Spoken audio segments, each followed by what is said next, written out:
കാണൂ പരസ്യരഹിതമായ ഏറ്റവും പുതിയ എപ്പിസോഡുകൾ.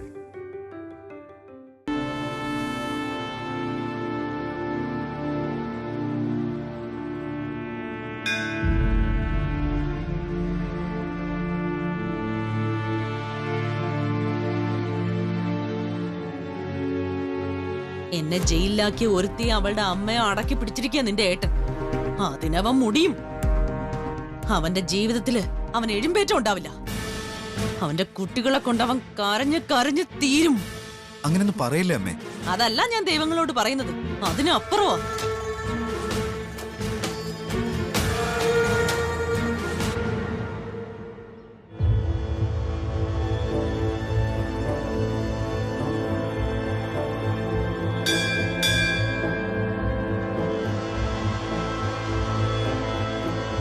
ജയിലിൽ കിടക്കുമ്പോ ഒന്നല്ല, ഒരു 10 പ്രാവശ്യമെങ്കിലും ഞാൻ നിന്റെ ഏട്ടനെ പ്രാകാറുണ്ട്. അതുപോലെ തന്നെ അവന്റെ ഭാര്യയെയും അവളുടെ അമ്മയും അവന്റെ മക്കളെയൊക്കെ ഞാൻ പ്രാഗി കൊല്ലാറുണ്ട്. മക്കൾ എന്ത് പിഴച്ചമ്മേ? അമ്മയെ ജയിലിൽ കിടത്തിയവർക്കൊപ്പം ഉറച്ചു നിന്നവനവൻ. അതുകൊണ്ട് അവനും അവന്റെ മക്കളെ കൊണ്ട് അനുഭവിക്കണം. അമ്മ അമ്പലത്തിലേക്ക് വന്നത് നല്ല കാര്യം പറയാനാണെന്നാ കരുതിയത്. പിന്നെ ഞാൻ പറഞ്ഞൊക്കെ എന്താ നല്ല കാര്യമല്ലേ? എന്റെ മൂത്ത മോന്റെയും അവന്റെ ഭാര്യയുടെയും അവന്റെ അമ്മായിയമ്മ വക്കീലമ്മയുടെയും അവന്റെ കുട്ടികളുടെയും നാശം തന്നെയാ എന്നെ സംബന്ധിച്ചിടത്തോളം ഏറ്റവും വലിയ സന്തോഷം. അതാ എന്നെ സംബന്ധിച്ചിടത്തോളം ഏറ്റവും നല്ല കാര്യവും. അമ്മ ജയിലിൽ നിന്ന് മോചിപ്പിക്കാൻ വേണ്ടി ഏട്ടൻ ഒരുപാട് പ്രാർത്ഥിക്കുന്നുണ്ട്. അത് നിനക്കെങ്ങനെ അറിയാം? നീ അവനെ കാണാറുണ്ടോ? ഏയ് ഇല്ലമ്മേ. എന്തിനാടാ കള്ളം പറയുന്നേ? നിന്നെ ഞാൻ ആ വീട്ടിൽ നിന്ന് കൈയോടെ പിടിച്ചതല്ലേ? അല്ല, അന്ന് ഞാൻ അതുവഴി പോയപ്പോ. നീ അതുവഴി ഒരുപാട് പോകുന്നുണ്ട്. അപ്പോഴ് അവൻ നിന്റെ സഹതാപം പിടിച്ചു പറ്റാൻ വേണ്ടി പറഞ്ഞു കാണും അമ്മയെ രക്ഷിക്കണമെന്നൊക്കെ. ആ, നീ എന്തോ അപ്പീലിന് പോകുന്നു എന്നൊക്കെ കേട്ടല്ലോ. അങ്ങനെ അപ്പീല് പോയാ അവൻ പറയോ എന്നെ പുറത്തിറക്കണമെന്ന്? ഉറപ്പായിട്ടും ഏട്ടൻ അങ്ങനെ പറയൂ. അതുപോലെ തന്നെ ഞാൻ പറഞ്ഞല്ലോ, ഏട്ടത്തിയുടെ അമ്മ ഇനി അമ്മയ്ക്കെതിരെ കോടതിയിലൊന്നും പ്രസന്റ് ആവില്ല. നീ അവരെ കുറിച്ച് പുകഴ്ത്തി സംസാരിക്കലേടാ മോനെ. അവരത് ചെയ്യും ഇത് ചെയ്യുമെന്നൊന്നും പറയല്ലേ. ദൈവത്തിന് മുന്നിൽ വന്നപ്പോ ഞാൻ ആ രാക്ഷസ കൂട്ടങ്ങളുടെ മുഖം ഓർത്തു. അതുകൊണ്ട് ദൈവത്തോട് എനിക്ക് പറയാനുള്ളതൊക്കെ പറഞ്ഞു. നന്നാവില്ലടാ. എന്റെ ഹൃദയത്തിൽ ഉണങ്ങാത്ത പാടുണ്ടാക്കിയ ആ ജന്മങ്ങളൊന്നും ഒരു കാലത്ത് നന്നാവില്ല. ഈ ജന്മം നന്നാവില്ല.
അമ്മയെ കണ്ടോ? കണ്ടു.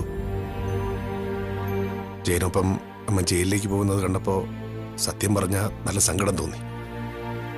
എന്തൊക്കെ പറഞ്ഞാലും ഞങ്ങളുടെ അമ്മയല്ലേ. അമ്മ ജയിലിലേക്ക് പോകുന്നത് നിങ്ങൾ 2 മക്കൾക്കും വേദനയാണെന്നറിയാം. അതുകൊണ്ട് നിങ്ങൾ അപ്പീലിന് പൊയ്ക്കോ. അതിന് പിന്നാലെയൊന്നും ഞാൻ വരാൻ പോകുന്നില്ല. ഹരിയുടെ അമ്മ സ്ഥിരമായിട്ട് പുറത്തു വരട്ടെ. അങ്ങനെ പുറത്തു വന്നാലും അവരുടെ സ്വഭാവത്തിന് മാറ്റമൊന്നും ഇല്ലല്ലോ അമ്മേ. അതിന് ഈ ജന്മം മാറാൻ പോകുന്നില്ല. അല്ലെങ്കിൽ ജയിലിൽ നിന്ന് തിരിച്ചു വരുമ്പോഴെങ്കിലും മാറണമായിരുന്നു. ജയിലിൽ നിന്ന് തിരിച്ചു വന്ന ശേഷം സ്വഭാവം കുറച്ചുകൂടെ മോശമായതല്ലാതെ ഒട്ടും നന്നായിട്ടില്ല. നിന്നെപ്പോലെ തന്നെ, അല്ലെങ്കിൽ നിന്നേക്കാൾ അമ്മയെ സ്നേഹിക്കുന്ന കൂട്ടത്തിലാ ജയൻ. എന്നാ അവരിനി എന്നും വീട്ടിലുണ്ടെങ്കിൽ അതേ മോൻ തന്നെ അവരെ വെറുക്കാൻ തുടങ്ങും. നല്ല വീട് കാണാൻ വന്നപ്പോ ദീപയുടെ വീട്ടുകാരോട് നിന്റെ അമ്മ എങ്ങനെയാ പെരുമാറിയതെന്ന് ജയൻ വിളിച്ചു പറഞ്ഞതാണല്ലോ. എന്ത് ചെയ്യാനാ, അമ്മയ്ക്ക് സ്വാർത്ഥത കൂടി പോയി. സ്വന്തം മക്കളെ അല്ലാതെ അമ്മ ഈ ലോകത്ത് വേറെ ആരെയും സ്നേഹിക്കുന്നില്ല. സ്വന്തം മക്കളെന്ന് പറയാതെ അമ്മയെ അനുസരിക്കുന്ന മക്കളെ അമ്മ സ്നേഹിക്കൂ. അതിനപ്പുറം ആരോട് സ്നേഹവും ഇല്ല, സിമ്പതിയുമില്ല. ഹരി, നീയും ജയനും കൂടി രാഗിണി പുറത്തിറങ്ങിക്കഴിഞ്ഞാ അവരൊരു നല്ല ഡോക്ടറെ കാണിച്ചേ പറ്റൂ. അതെങ്ങാനും അമ്മയോട് പറയാൻ പറ്റുമോ? ഒരു ഡോക്ടറുടെ അടുത്തേക്ക് കൊണ്ടുപോയാൽ അങ്ങേരെ വായി വരുന്നതൊക്കെ വിളിച്ചു പറഞ്ഞിട്ട് തിരിച്ചു പോരും. അതിനപ്പുറം ഒന്നും ഉണ്ടാവാൻ പോകുന്നില്ല. അങ്ങനെയാണെങ്കിലേ അമ്മയുടെ സ്വഭാവം ഏതെങ്കിലും ഒരു സൈക്കാട്രിസ്റ്റിനോട് പറയണം. ഡോക്ടർ മരുന്ന് തരുവാണെങ്കിൽ പാലിലോ വെള്ളത്തിലോ അത് കലക്കി കൊടുക്കണം. ഇത് രോഗം തന്നെയാ, മരുന്ന് കഴിക്കേണ്ട രോഗം. ആ രോഗം 2 പെൺമക്കൾക്കും അവര് പകർന്നു കൊടുക്കും.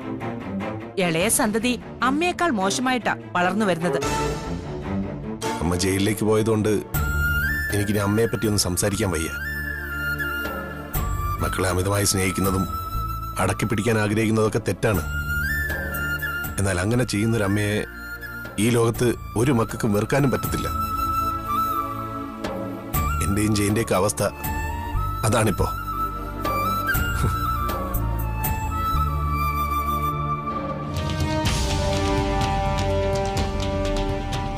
ഞാൻ പറഞ്ഞത് ശരിക്കും ആലോചിച്ചിട്ട് തന്നെയാ. ഇനി നമുക്ക് കേസും വഴക്കും ഒന്നും വേണ്ട. അന്നത്തെ ദേഷ്യത്തിന് ചെയ്യാവുന്നതൊക്കെ നമ്മൾ ചെയ്തു. ഇനി അവര് ജയിലിൽ നിന്ന് പുറത്തിറങ്ങിക്കോട്ടെ. അങ്ങനെ പുറത്തിറങ്ങുന്നത് കൊണ്ട് നമുക്കൊന്നും സംഭവിക്കില്ലല്ലോ അമ്മേ. പക്ഷെ ദീപയുടെ കാര്യം, പിന്നെ ആ കുട്ടിക്കൊരു ജീവിതം ഉണ്ടാവോ? ദീപയുടെ എല്ലാ കുറ്റങ്ങളും കുറവുകളും മനസ്സിലാക്കി അവളെ ജീവിതത്തിലേക്ക് കൂട്ടിക്കൊണ്ടുവന്നത് ജയന. അങ്ങനെയുള്ളപ്പോ അവൾക്കൊരു വിഷമം വന്നാ കൂടെ നിൽക്കേണ്ടത് അവന്റെ കടമയാണ്. അങ്ങനെ കൂടെ നിന്നാ വീട്ടിനകത്ത് യുദ്ധം നടക്കില്ലേ? അവിടെ ന്യായം ആരുടെ ഭാഗത്താണോ അവിടെ നിൽക്കണം ആൺകുട്ടികള്. അമ്മമാർക്ക് ഭാര്യമാരെക്കാൾ പ്രാധാന്യം കൊടുക്കാം, അതിലൊരു തെറ്റും പറയില്ല. എന്നാൽ അതിന്റെ അളവ് ഒരുപാട് കൂടരുത്. അങ്ങനെ കൂടിയാൽ അത് വിശ്വസിച്ച് കൂടെ വന്ന പെൺകുട്ടികളോട് ചെയ്യുന്ന ചതിയായിരിക്കും. ഞാൻ മനസ്സിലാക്കിയെടുത്തോളം നിന്നേക്കാൾ ഒരുപാട് പാവ ദീപയെന്ന് പറയുന്ന കൊച്ച്. അതിനെ അവിടെ ഇട്ട് ശ്വാസം മുട്ടിച്ചാ പിന്നെ അമ്മയെ ജയിലിൽ നിന്ന് ഇറക്കാൻ ആഗ്രഹിക്കുന്ന മക്കള് തുറന്നു സമ്മതിക്കും അമ്മ ജയിലിൽ കിടക്കുന്നത് തന്നെയാ നല്ലതെന്ന്.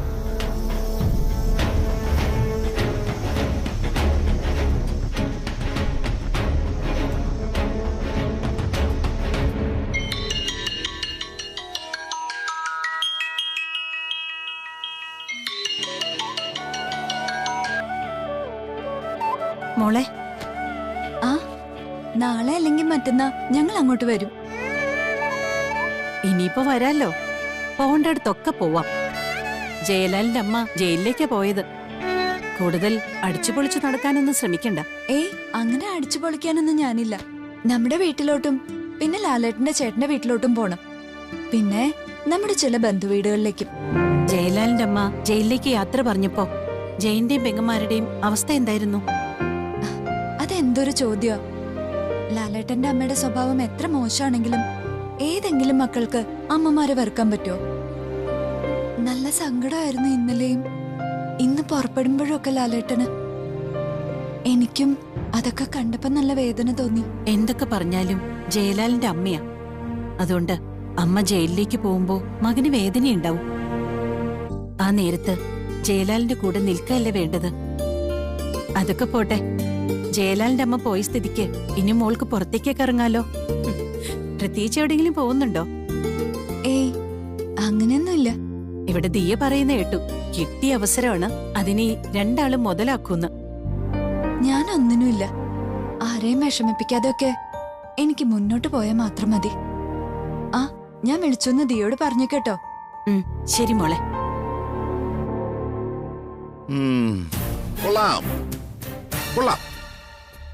അമ്മായിയമ്മ തിരിച്ച് ജയിലിലേക്ക് പോയപ്പോ മോൾക്ക് മരുമോന്റെ പൈസ പൊടിക്കാനുള്ള മാർഗങ്ങൾ ഉപദേശിച്ചു കൊടുക്കുന്ന ഒരു അമ്മ അല്ലേ? എന്റെ മോൾ ഇത്രയും ദിവസം എങ്ങോട്ട് ഇറങ്ങാൻ കഴിയാതെ ശ്വാസം മുട്ടുകയായിരുന്നു. അതുകൊണ്ടാ മോൾക്ക് സ്വാതന്ത്ര്യം കിട്ടിയപ്പോ കുറച്ചുകൂടി സന്തോഷം കണ്ടെത്താൻ പറഞ്ഞത്. ഭർത്താവിനെ തളച്ച ഭാര്യയുടെ ഉപദേശം അല്ലേ? നിങ്ങളെ ആരാ തളച്ചത്? ആരാണെന്ന് ഞാൻ പറഞ്ഞു തരണോടി. ഒരു കാര്യം ചെയ്യ്, നിന്റെ മരുമോനെ കൂടി ഒന്ന് ബ്രെയിൻ വാഷ് ചെയ്യ്. ആ, എന്നിട്ട് അവന്റെ അമ്മയെ എന്നേക്കുമായിട്ട് ജയിലിൽ കിടത്താൻ അവനോടൊന്ന് പറ. അവന്റെ ചേട്ടന്റെ അമ്മായിമ്മ വലിയ വക്കീലാണെന്നാണല്ലോ പറയുന്നത്. അവരാണല്ലോ ഈ രാഗിണിക്ക് ജയിൽ ശിക്ഷ വാങ്ങിച്ചു കൊടുത്തത്. അതുകൊണ്ട് അപ്പീലിന് പോയാലും അവര് വിചാരിച്ച കുറെ കൂടി നാളുകള് നിന്റെ മോളുടെ അമ്മായിമ്മയെ ജയിലിൽ കിടത്താൻ പറ്റും. അത്രയ്ക്ക് സ്വാർത്ഥരല്ല ഞാനും എന്റെ മോളും. എടീ, ഇപ്പോഴും വലിയൊരു സത്യം നിന്റെ മോളുടെ തലയ്ക്ക് മുകളിൽ നിൽക്കുക. അവക്ക് സംഭവിച്ച കാര്യങ്ങൾ രാഗിണി അറിഞ്ഞ ജയിലിൽ നിന്ന് പുറത്തിറങ്ങാൻ പറ്റിയില്ലെങ്കിലും ഇടയ്ക്കിടയ്ക്ക് പരോള് കിട്ടും.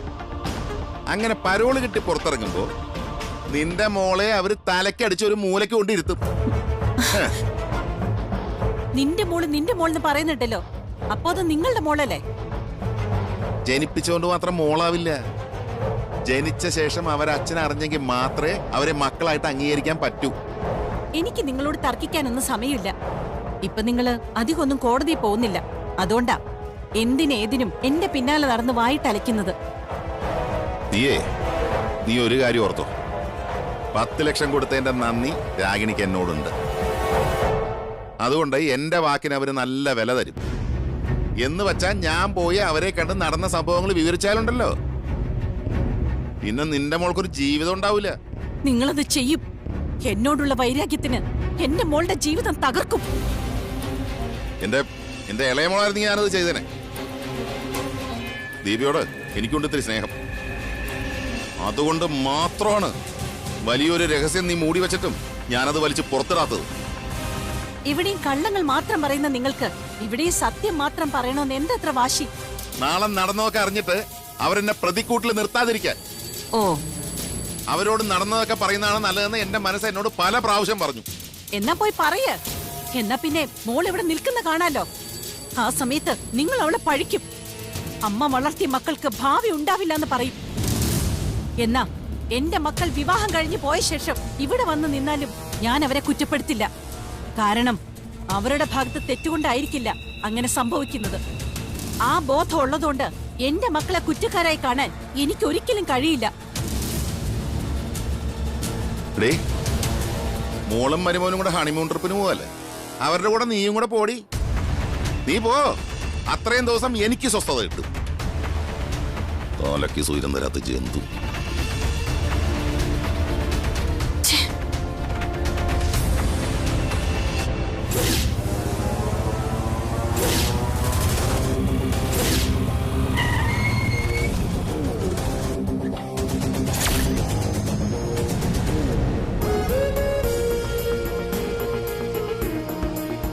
ഓ, അത് ശരി. എന്റെ കുറുകെ കൊണ്ടുവച്ചത് താനായിരുന്നോ?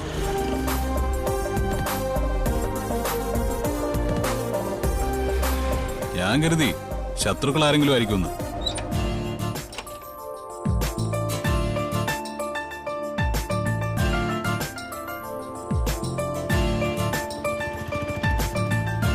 എന്റെ ചേച്ചി എന്നെ വിളിച്ചു. നാളെ നായകനെയും കൂട്ടി വീട്ടിലോട്ട് വരുവാണെന്ന്. നായകനെയും കൂട്ടിയോ? അതെ, ചേച്ചിയുടെ പുതിയ നായകനെയും കൂട്ടി.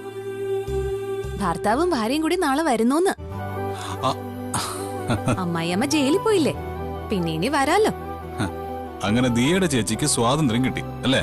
അതെ, ഇക്കാര്യം വിളിച്ചു പറയുമ്പോ ചേച്ചിയുടെ മുഖത്തെ സന്തോഷം എത്രയാണെന്ന് എനിക്ക് കാണാതെ തന്നെ മനസ്സിലാക്കാൻ പറ്റും. ഇന്നത്തെ സന്തോഷം ചേച്ചിയുടെ അമ്മായിയമ്മ ജയിലിൽ നിന്ന് തിരിച്ചു വരുമ്പോ കെട്ടടങ്ങത്തില്ലേ? എങ്കിലും അത്രയും ദിവസം ചേച്ചിക്ക് ലാലേട്ടനോടൊപ്പം സമാധാനത്തോടെ ജീവിക്കാലോ. ഇനിയിപ്പോ ഷോറൂമിലേക്ക് ലാലേട്ടൻ വരുമ്പോ ദീപേച്ചിയും കൂട്ടുമായിരിക്കും. ആ സമയത്ത് വീട്ടിലോട്ട് വരാം. ഞങ്ങൾക്ക് അങ്ങോട്ടും പോവാം. അതൊക്കെ ഒരു രസമല്ലേ? ഈ സന്തോഷം വെറുതെ സംസാരത്തിലൂടെ തീർക്കാതെ ഒരു ചായയെങ്കിലും വാങ്ങിച്ചു തന്നൂടെ? ചായയല്ല, ഇഷ്ടപ്പെട്ടതെല്ലാം വാങ്ങിച്ചു തരാം. അയ്യോ, ഞാൻ വെറുതെ പറഞ്ഞതാ. പക്ഷെ ഞാൻ സീരിയസാ. ഒരു ഗുണ്ടയ്ക്കൊപ്പം ഇരുന്ന് ഭക്ഷണം കഴിക്കുന്നതൊക്കെ തീയെ പോലെ ഒരു പെൺകുട്ടിയുടെ ഭാവിയെ ബാധിക്കും. ഞാനൊരു ഗുണ്ടയ്ക്കൊപ്പം അല്ല ഫുഡ് കഴിക്കാൻ പോകുന്നത്, നല്ലൊരു മനുഷ്യനൊപ്പം. അത്തരക്കാരുമായിട്ട് ഒന്നിച്ചിരുന്ന് ഭക്ഷണം കഴിക്കുന്നത് തെറ്റാണെന്ന് ആര് പറഞ്ഞാലും അതൊന്നും എനിക്കൊരു പ്രശ്നമേ അല്ല. നാളെ പറ്റി അങ്ങനെ അധികം ഒന്നും ചിന്തിക്കാത്ത കൂട്ടത്തിലാ ഞാൻ. ഇന്ന് എനിക്ക് ശരിയെന്ന് തോന്നുന്നത് എന്താണോ അത് ഞാൻ ചെയ്യും. ബുള്ളറ്റ് വേഗം വണ്ടി എടുക്ക്. ശരി.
അച്ഛാ,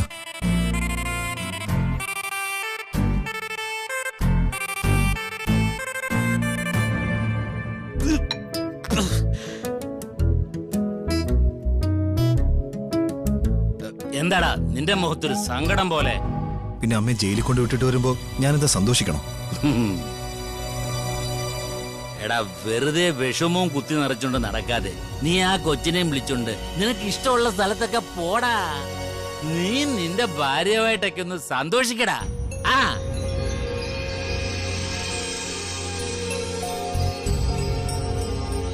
രണ്ടും കെട്ട അവസ്ഥയിലാ ഞാനിപ്പോ. ഞാൻ ഇന്നലെ വരെ അങ്ങനെ ആയിരുന്നു. എന്നാ ഇപ്പൊ ഫ്രീയാ. എത്ര എണ്ണം കഴിച്ചു? രണ്ടെണ്ണം. ഓ, ഇനി അവള് ജയിലിൽ നിന്ന് തിരിച്ചു വരുന്നത് വരെ എനിക്ക് ഉത്സവാടാ, ഉത്സവം. അച്ഛൻ ഇങ്ങനെ ഒരു വൃത്തികെട്ട ആളാണെന്ന് അമ്മയെ അറിയിച്ചാലോ? ഒരു ദിവസം ഞാൻ എല്ലാം അവളെ അറിയിച്ചു കൊടുക്കുന്നുണ്ട്. അന്ന് വീടിന് വെളിയിലാവുകയും ചെയ്യും. ഈ കൈ കണ്ടോ? ജോലി ചെയ്യുന്ന കൈയാ ഇത്. അല്ലാതെ സമയാസമയം ഡൈനിങ് ടേബിളിന്റെ മുമ്പിലിരുന്ന് വെട്ടി വിഴുങ്ങുന്ന നിന്റെ അമ്മയുടെ കൈയല്ല ഇത്. ഇതുകൊണ്ട് അളന്നു തൂക്കി ഒന്ന് കൊടുത്താലുണ്ടല്ലോ, പിന്നെ ഞാൻ ജയിലില്ല. ഭാര്യയുടെ മരണത്തിന് ഉത്തരവാദിത്വമൊക്കെ ഏറ്റെടുത്ത് എനിക്ക് ജയിലിൽ പോയി കിടക്കേണ്ടി വരും. അതിന് യാതൊരു തർക്കവുമില്ല. അമ്മ ജയിലിനകത്തേക്ക് പോയപ്പോ എന്തോ വല്ലാത്തൊരു സങ്കടമായിരുന്നു. കല്യാണം കഴിച്ചതിന് ശേഷം ഒരു പെങ്കൊച്ച് ഇതിനകത്ത് കിടന്ന് ശ്വാസം മുട്ടുക, അതിന് നിനക്ക് വിഷമവും സങ്കടമൊന്നും ഇല്ലയോ? എടാ, നിന്നെ വിശ്വസിച്ച ആ കൊച്ച് ഇങ്ങോട്ട് വന്നത് നീ ദീപമോളെ കെട്ടാൻ വേണ്ടി എന്തെല്ലാം ത്യാഗം സഹിച്ചടാ, എന്തെല്ലാം കള്ളം പറഞ്ഞു. എന്നിട്ട് അവസാനം കിട്ടാക്കന് കിട്ടിയപ്പം അതിന് മഹിമ പോരാ, അല്ലേടാ? ഞാനങ്ങനെ പറഞ്ഞോ? ദീപേന്റെ ഭാഗ്യാണെന്നല്ലാതെ ഭാഗ്യക്കേടാണെന്ന് ഞാൻ എപ്പോഴെങ്കിലും ആരോടെങ്കിലും പറഞ്ഞിട്ടുണ്ടോ? എടാ, അത് നീ വെറുതെ പറഞ്ഞ പോരാ, നിന്റെ പ്രവൃത്തിയിൽ അത് നീ പ്രദർശിപ്പിക്കണം. അതുകൊണ്ടാ ഞാൻ പറഞ്ഞത്, കൊച്ചിനെയും കൊണ്ട് നീ പോണ്ടത്തൊക്കെ പോടാ. അവിടെ വീട്ടിലും അതുപോലെ സിനിമയ്ക്കും ഒക്കെ ഒരുപാട് ചുറ്റിക്കറങ്ങിയാൽ അതേപടി അമ്മയുടെ ചെവിയിലെത്തിക്കാൻ ഇവിടെ ആളുണ്ട്. എടാ, നിന്റെ ചെലവിൽ ജീവിച്ച് നിനക്ക് പാര് വെക്കുന്നവനൊക്കെ കുനിച്ചു നിർത്തി ഇരിക്കണോടാ. നടക്കാത്ത കാര്യമൊന്നും പറയില്ല അച്ഛാ. ആ, അതെ, കുടിച്ചത് മതി, ഇനി വേണ്ട കേട്ടോ. ഞാൻ കുടിക്കൂടാ. എന്റെ മിലിറ്ററി കോട്ടയാ ഞാൻ കുടിക്കുന്നത്. എന്നിട്ട് സുഖമായിട്ട് കിടന്നുറങ്ങണം, മനസ്സമാധാനത്തോടെ.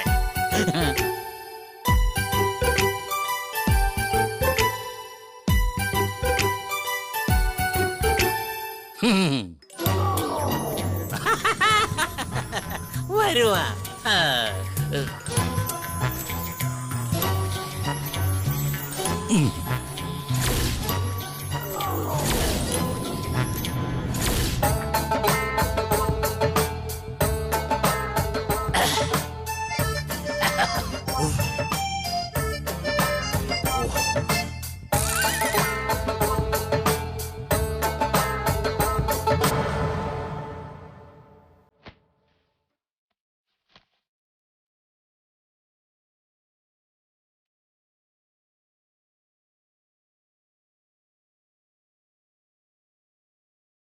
ഇവിടെ ഒരാളെ ആഘോഷത്തിമിർപ്പില്ല, അതിൽ തെറ്റു പറയാൻ പറ്റില്ല.